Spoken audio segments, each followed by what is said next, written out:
busy week. Bob can appreciate this. I've been trying to get a veteran ID card so I can get discounts at Home Depot. Okay.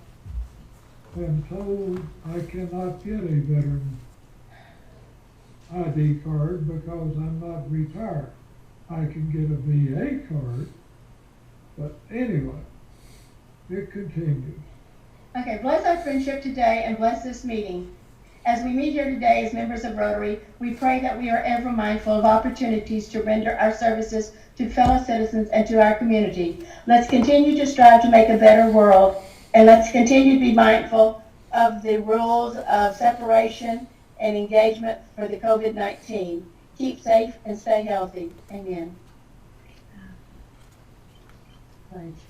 Do the pledge. Do you want me to do the pledge, or Yeah, you, just do you want to have Bob to do the pledge? Bob, would you like to do the pledge? You know it? David. You know it? Right hand over your heart. Salute if you've served in the military. Ready? I pledge Allegiance to the flag of the United States of America and to the republic for which it stands, one nation, under God, indivisible, with liberty and justice for all.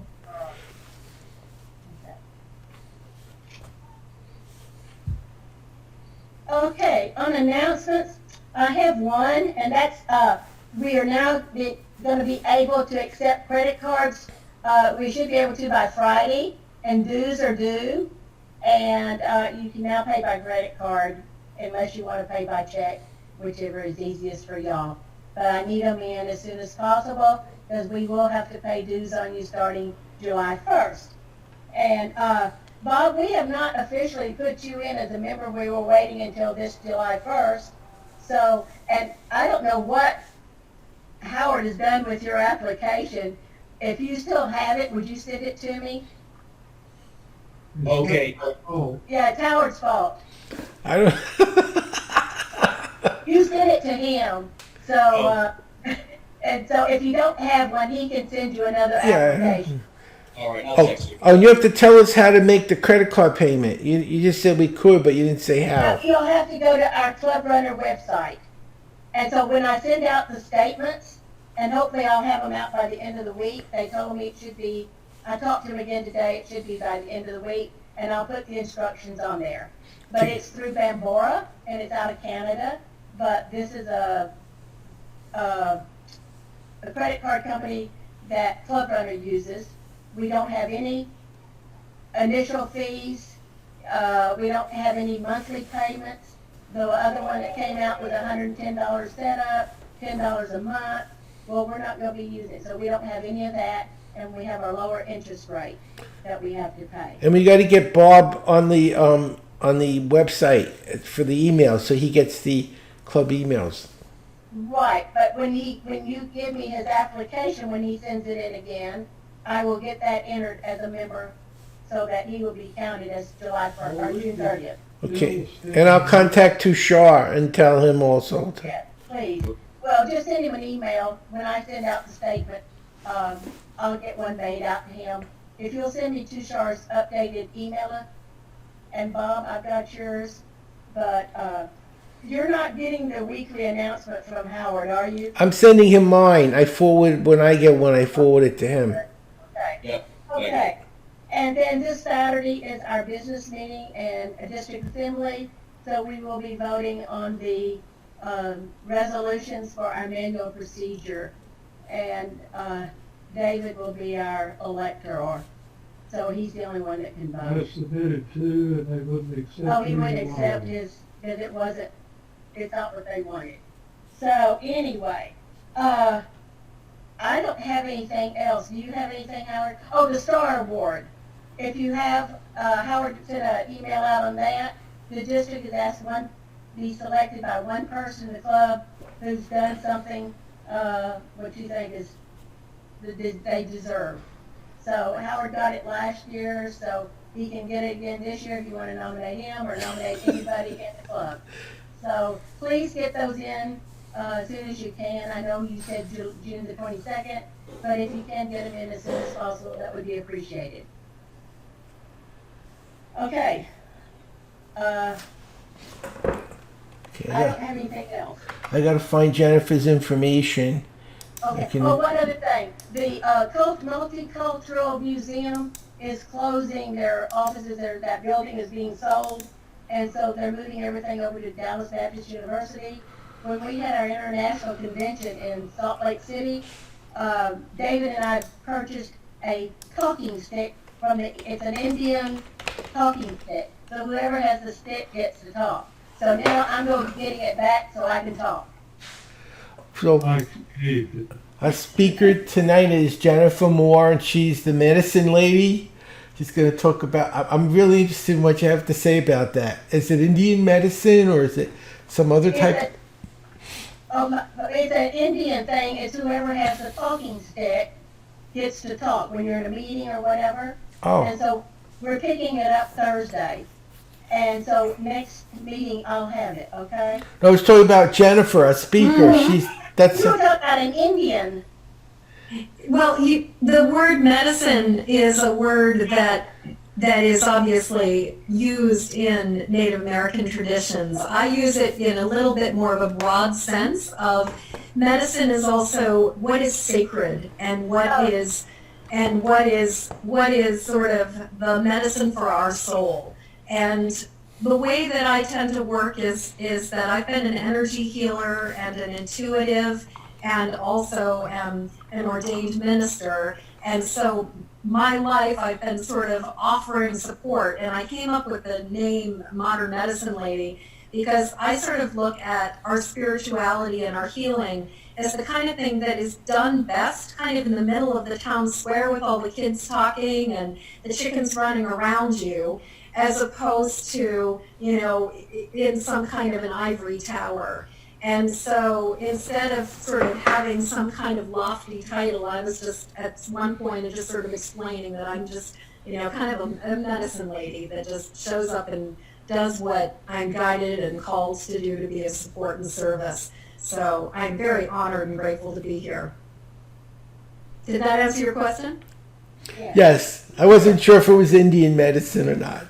I mean, I have some Native ancestry in my bloodline, and I have spent time in actual council where talking stick or the feather is something that I learned, and I am incredibly grateful for the way that council works. And it sounds like Rotary Club in many ways is an organization that really honors the sort of the community of communication. And, council with the talking stick really is that, or with the feather. We used to use the feather a lot. And I've had the opportunity to be able to really remarkable conversations. Yeah. So, I'm wondering how I can be of the most, like, where do we want to go with this conversation? How can I be of the most support? I am the author of a book, which is right behind me, called Empathic Mastery. And it's a book about functioning in the world as a highly sensitive, empathic person and not letting all of the thoughts, feelings, energy, sensations, everything that so often we can pick up from the world around us, how we can really learn to use it as a gift as opposed to as a curse. And, right now with all of the crazy things that are going on in the planet, it seems to me that what I'm seeing is that a lot of people are becoming more sensitive and are noticing that they are being affected by what's going on in the world around them more than before. That would be a good topic. Yeah. Well, and so, I'm curious, is Rotary Club primarily more of a social organization, or is it sort of a business social organization? Is it, The service organization. a service organization, worldwide service organization? How amazing! Yeah. 1.2 million members in 197 countries or 200 countries. And we're about 115 years old. Our And signature project since '85 has been eradicating polio. Wow. 350,000 cases a year. Now we got it down to Pakistan and Afghanistan. Afghanistan is slop over from the tribal areas in the Taliban, Yeah. and we're under 100 cases. We're under 50 right now.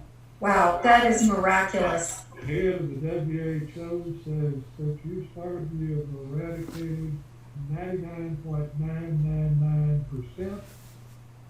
That's not good enough. We got helpers. Bill Gates has contributed a few $1 billion. Yes. Rotary has contributed over $1 billion Mm. plus helpers. Mm-hmm. They will give vaccine to up to 150 million people in a weekend. Wow. This is kids under 5 years old. Yeah. Yeah. Healthcare won't let them give the vaccine. I had the experience of meeting a man a number of years ago who was he was in his 60s now, or and actually when I met him, he might even be in his 70s now, but he basically was one of those kids that happened to get polio before the vaccines came in. And I have to say, I had the opportunity to put my hands on him, and I have never experienced the sensation of touching a body that felt the way that this man felt with polio. And even though he had been living for many years, and it wasn't like polio was active in his system at that point, I was struck by how it was almost like if you normally touch a human being, they feel sort of vibrant and vital, and you can feel their breath moving through them, and they just, there's sort of this life force that you can feel. And my experience of this was that it was like touching concrete. And there was something just completely missing from his body that I think most of us take for granted. And so it's interesting. I was not expecting to talk about my experience with working with somebody with polio, but Our honorary members has been at an iron lung since 1952. wow. I was just talking to his caretaker this afternoon, but he's just recently written a book. But anyway, but he's been in this iron lung since 1952. And he's an attorney. He's an attorney. An attorney in an iron lung. He go for about 3 or 4 hours. He taught himself how to what he calls frog breathing, where you swallow each breath of air and talk. He used to do that for 3 or 4 hours at a time. He was able to go to the University of Texas, got his law degree, and but now he's confined to the iron lung now. He's 3 years old now or something like that. Wow. Wow. So Yeah. Anyway, just in my experience, it is what a noble and spectacular effort you guys are making to eliminate and to eradicate polio, because I would say if I had not experienced literally having my hands on somebody with polio, I would not have ever understood how ghastly it is as a condition, as an illness. And so just so much gratitude for all of the work you guys are doing. It's so wonderful. You're welcome to join us. We always look for new people to become part of what we do, and because we're online, you don't have to be anywhere. You can do it online. So if you're interested. Thank you. Yeah. Thank you. Yeah. I'm just like, I'm sort of, my brain is going in a bunch of different directions. That's one of the things I do truly love about the online world, is the fact that we can make connections and friendships with people from all over the planet, and it is just such a wonderful thing. Like Bob's So- in North Carolina. One of my other favorite, or one of my dearest friends is in North Carolina, down in Charlotte. The weather's quite nice here in Raleigh too. So Oh man, you guys are in heaven. I just bought a I just bought some white ginger plants so that I can grow them in a pot. But my friend in Charlotte has white ginger and passion flower and just the most exquisite plants growing there. It's such a wonderful place. Yeah.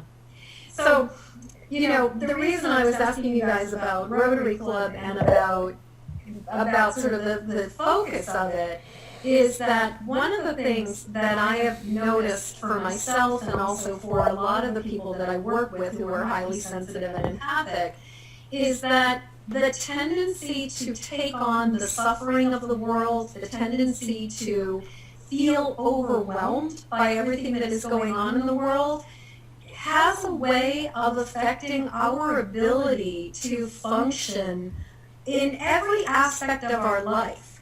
And one of the things that I have found to be the case with most of the people that I've worked with and talked with and wrote the book for, including my 20-year-old self, was that from the time we were very small, we've been being told that we were too sensitive, that we were too imaginative, that we were overreacting, that we were taking things too seriously, that we were taking things too, that we were making too big a deal of it, and to just not worry so much about it. And the thing is that for a lot of us, it can be very hard to distinguish between, am I feeling my own distress or my own feelings versus am I picking up on something that's going on in the world beyond us? And the thing is, this can affect us in terms of our productivity. This can affect our physical health. This can affect our ability to just show up for life. I found that it definitely affects people's capacity to make money, to be gainfully employed, to particularly pursue success.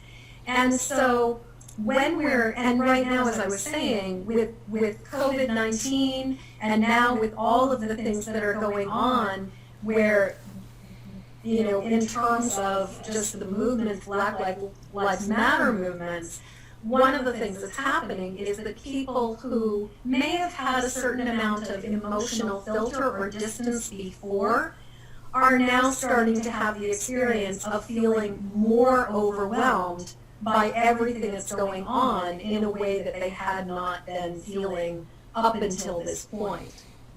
So does that make sense to you guys? Yeah. Does anybody have any questions? Yeah. How did you develop your empathic skills, or was that just innate?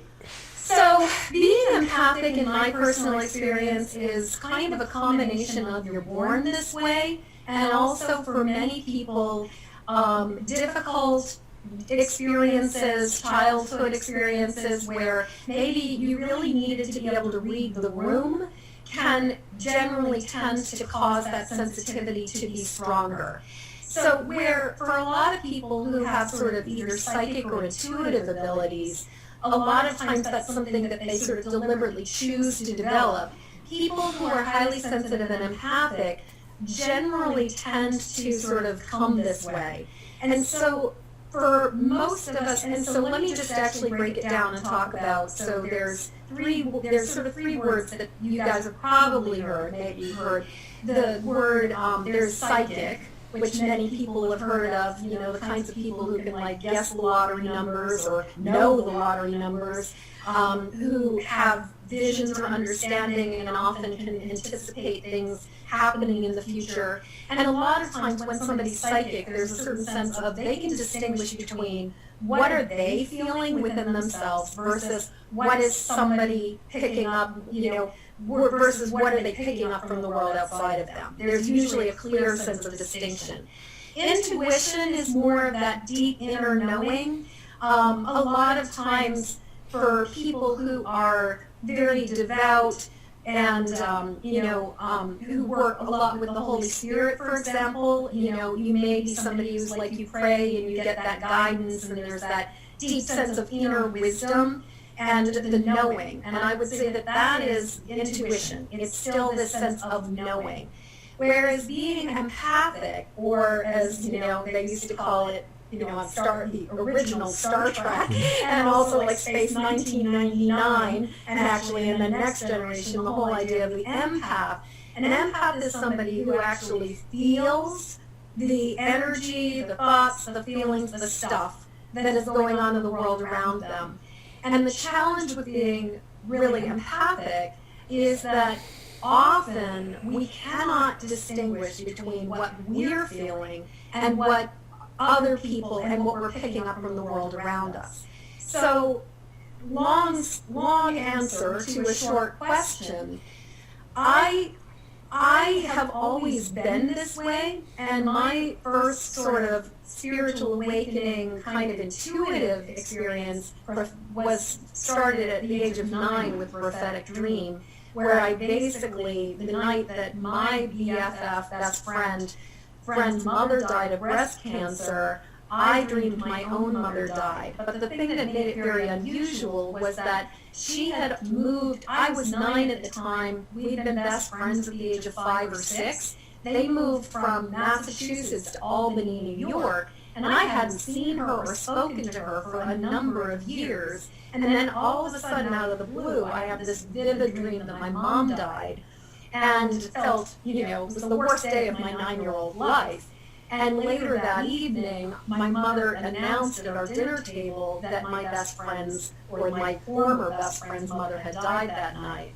And so that was one of my very first experiences where I realized, oh, I've got these weird, like this is not a coincidence. Like I knew that there was a connection. But the challenge for me, and the challenge that I find happens with many of the people I work with, is that it can be very, very overwhelming and stressful to be taking on all the thoughts, the feelings, the energy, the pain, the suffering, the overwhelm, just all the stuff that's coming from the world. And so as a result, I basically really made the decision that, well, I guess it wouldn't be a decision. It was more like out of sheer necessity. I had to find a way to navigate this, and I had to find a way to manage it. And what did you find? Well, I will be honest, and it started with, self-soothing with things like lots and lots of sugar, and, and watching lots of television, and looking to lots of romance to, meet the God-shaped hole within me. And basically, I experimented with, I had a glorious misfed youth, and I tried to find ways to feel okay, but I often found myself getting myself into more trouble than less. And so eventually, that led me to, so for example, I picked up smoking as a way to try to cope with it. I picked up eating a lot of sugar as a way to try to cope with it. Thankfully, I was kind of a cheap date in the sense that sugar and cigarettes were my sort of, quote, drugs of choice. But those really stopped working for me, and in my early 20s, I was really starting to bottom out and hit some walls, and I realized, fortunately, I was kind of led to people who said that sugar can deeply impact your mood and can deeply, deeply impact how you feel. And it can cause a lot of anxiousness and a lot of depression. And I took it seriously, and so back when I was 23 years old, I stopped eating sugar. And the thing is, when you stop using whatever substance or behavior that you have for self-care or for self-soothing, what happens is the stuff that's been underneath the surface has a way of coming to the top. And so that was what led me on the path of looking for ways to heal, first for myself, and as I started to experience profound relief and experience what it's like to be right with the world as opposed to in a state of sort of something is wrong, because that was like I spent pretty much the first 18 years of my life in a sense of kind of always waiting for the other shoe to drop and always sensing that something wasn't quite right. And when I started to experience like life as good, I was so grateful that I knew that I needed to learn how to share this with other people. And so for me, my journey has been very much about sort of, I wouldn't say following breadcrumbs because, you know, the birds eat them, but I would say more like following little jewels along the path and just finding one little jewel along the way and being guided to pick that up and then being led to pick up the next jewel and the next jewel and the next jewel. And so I've been in this process and doing this work for about 35 years now.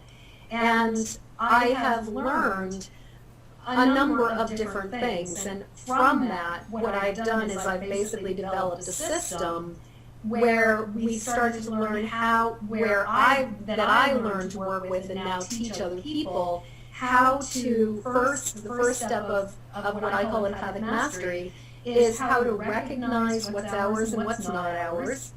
Then from the recognize, how to release the stuff that we don't need to be carrying around, either because of our past experiences, because of ancestral stuff that we're carrying around, because many of us are not just coming into this life with our own baggage, we often bring the baggage of our predecessors with us.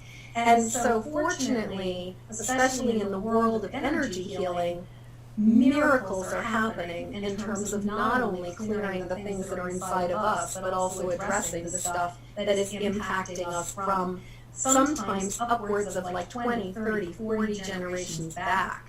Because there have been studies that have actually proven that they did these studies with these little mice where it's like you can have a mouse expose it to danger, and its progeny a couple generations later who've never been exposed to the danger will react in terror to the stimulus that was associated with or connected to the danger of the mouse. So it was like they did this thing with, I think it was like electric shocks and the smell of cherry blossoms. And what they did, and so the grandparent mice experienced the cherry blossoms and the electric shocks. And then the grandbaby mice, who never even met their grandparent mice, basically, whenever they were exposed to the scent of cherry blossoms, would react in terror. And so, I don't know if this is as profound to you as it was to me when I first heard this, but when I really, to me, this is like so profound. Because what it means is that the past is not the past. And what this means is that it's not just because it's done and over, it's done.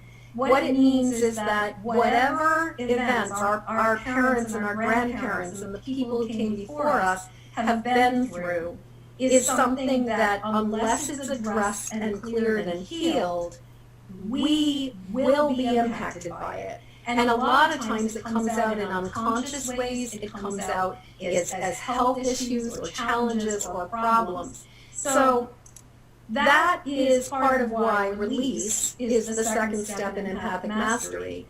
And then after that comes the, if you guys have ever done sort of more of the new agey stuff of like bubble up, put a ball of light around yourself or something, that idea of self-protection is often the thing that people talk about as the spiritual solution first. What I have found is if you don't deal with the dirty water in the bathtub and you drain it first, you can't pull the shower curtain around it and expect everything to be okay. So instead of starting with that idea of creating protection, my experience and what I teach is we have to first recognize, then we release, then we can start working on protection. And protection is both spiritual, sort of creating effective filters and shields that keep us more safe so we're not picking up stuff from the world around us. But it's also about boundaries and being able to say no and set limits and recognize when we're maxed out and not overextending ourselves. And then from protect, the fourth step is connect. which I personally believe there is a power far greater than me and far greater than ourselves in the world. And that when the universe abhors a vacuum, and so if we don't want to keep picking up the negativity and the sort of weird stuff that's going on in the world around us, we are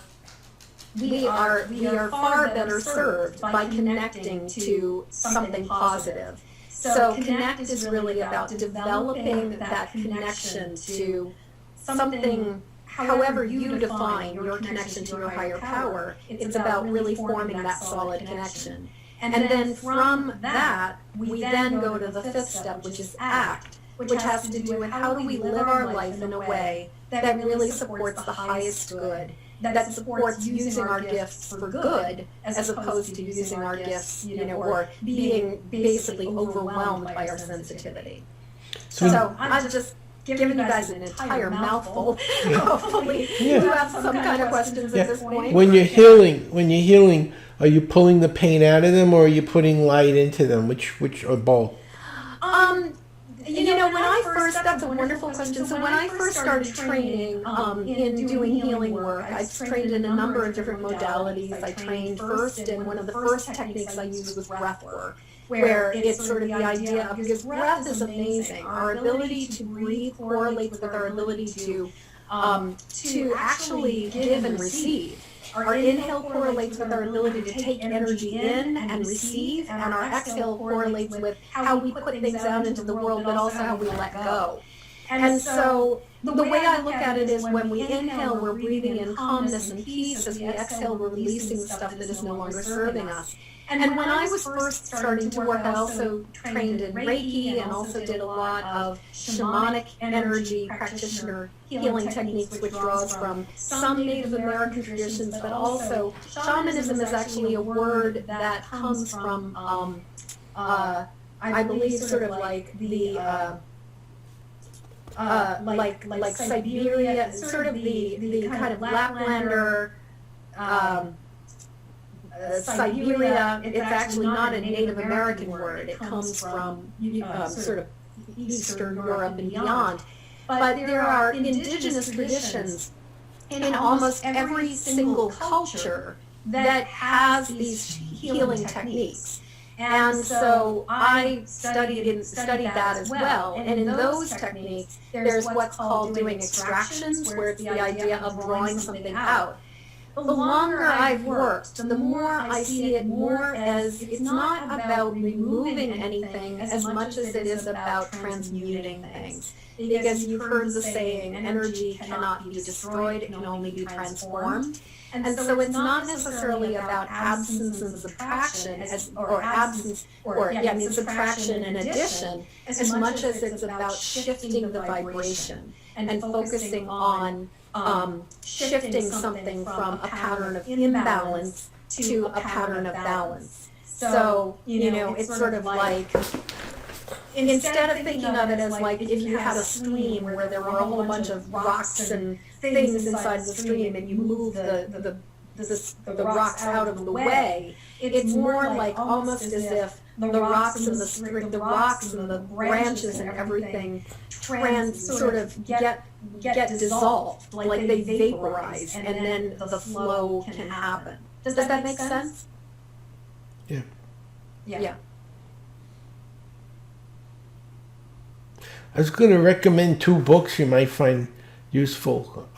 There's a book called The Light of the Soul by Alice Bailey, which is Buddha's book on how to achieve enlightenment, and The Fourth Way by P.D. Ouspensky. I think you'd find them very helpful for what you're doing. Yes. Well, and you're talking about that first wave of metaphysicians and people who were receiving the guidance and bringing a lot of amazing things through. And, it's funny, I was thinking a lot about when I was much younger and I was hungry for the knowledge. And, the first book I read that was like the eye-opener for me was the book Jonathan Livingston Seagull. Yeah, good book. That was life-changing for me. Yeah, that was a good I was book. 14 years old, and I was so grateful because it was the first time I had read something where I realized that I wasn't alone, that I was not the only person who thought about the world this way. And so that was one of the first books, and then Illusions, which is also by Richard Bach, was one of the next books that I read.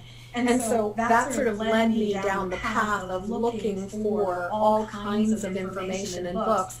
But one of the books that or people I tried to read when I was much younger was Gurdjieff, and I could not understand what he was talking about. Okay, it's kind of deep. It's deep. It's so deep. But also, it was like the ideas of detachment or release from attachment, the ability to be a master of your thoughts. It was so foreign to me because I was so yanked around by the universe and just by my own sort of unconsciousness and my own tendency to respond with fear. I mean, they say, what is it? Worry is praying for things that you don't want.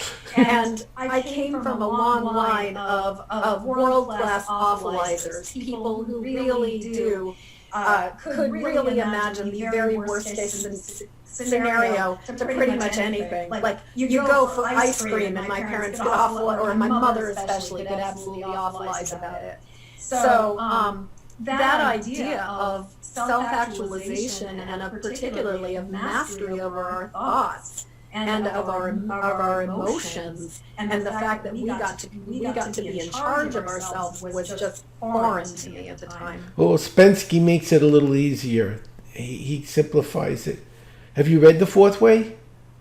I think I did not in a really long time. It was one of those things where it kind of went across my, it went across my radar at a point where I was too young for it. So I think I'm gonna, I feel guided to come back. It's funny. I really love the mystics, and particularly I've been really appreciating Saint Teresa, the Little Flower.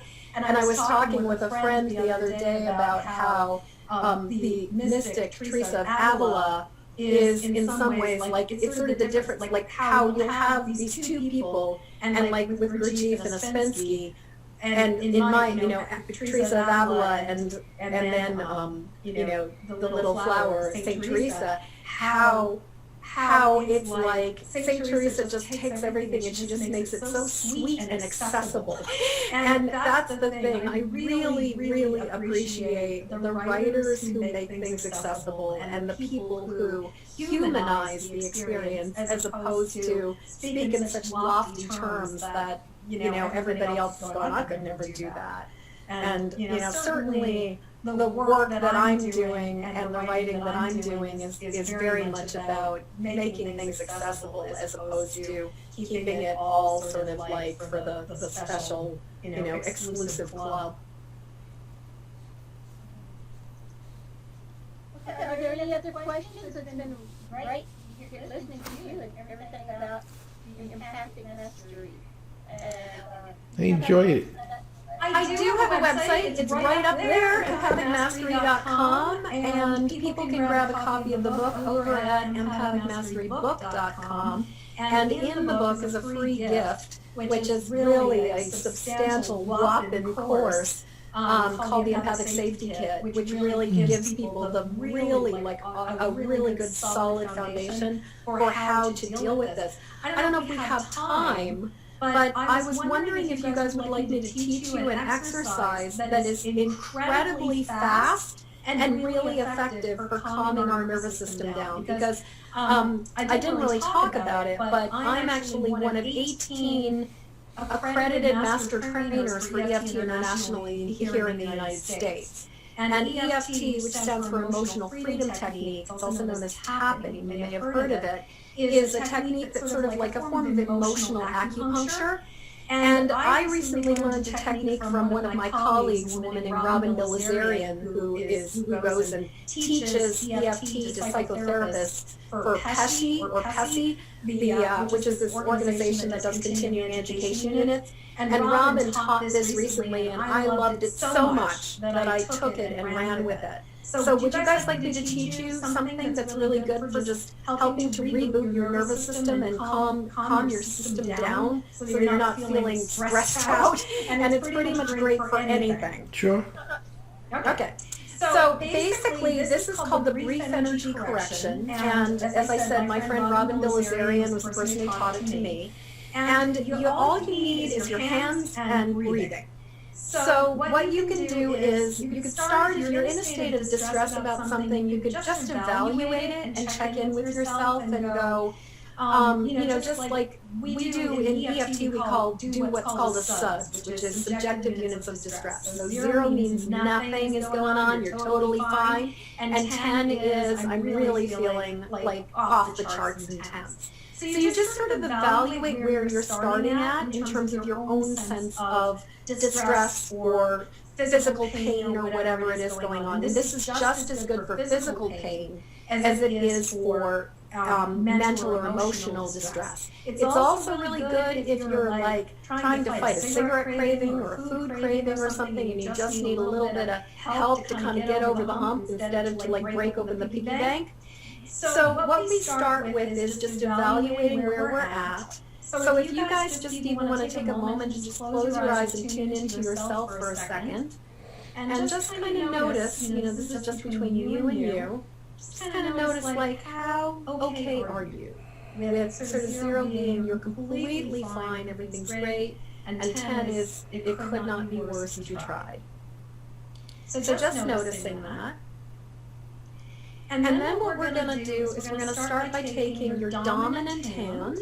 So I'm a right-handed person, and you're going to take your hand and you're going to put it over your navel with your fingers kind of surrounding your belly. And then you're just going to breathe in and out one time.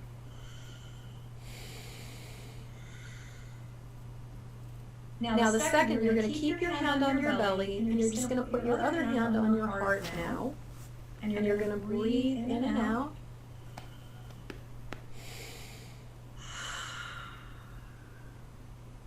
And now we're going to take 2 fingers and we're going to put them on our chin. Now if you have not washed your face and you've been out in public, obviously face touching, not what it used to be, but hopefully we're all good. So you're just going to put your fingers right in the groove between your lip and your chin, and we're just going to breathe in and out again.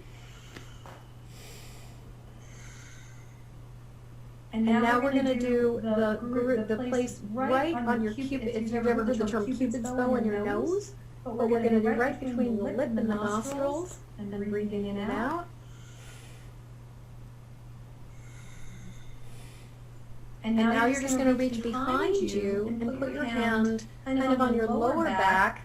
The way I think of it is sort of your palm is kind of on your sacrum, and your fingers are kind of touching just right at the top of your butt crack. And so we're just going to breathe in and out again. And now we're going to do the frozen thing. We're going to shake it off. And now we're going to reverse, and we're going to use the other hand. So left hand on your belly.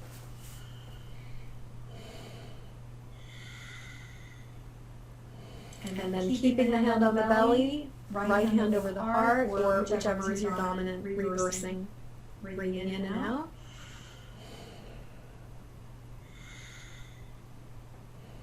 Under the chin, or on the chin. Nose.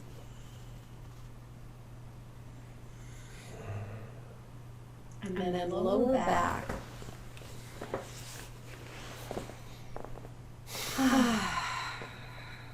And then shake it off. Now, normally you would do this 6 times, and you don't have to reverse, but if you've ever heard of the concept of like the midline, that our energy sort of, there's energy on one side, energy on the other. By reversing, going back and forth, what we're doing is we're sort of working with the whole being, as opposed to sort of getting lopsided. So that's why I had us switch back and forth. And if you were working on something really big, you can do this 6 times. So just basically that belly, heart, chin, nose, and lower back. And then basically that is, it's really simple. You can do the entire thing with 6 times. And I have a video of this where I teach it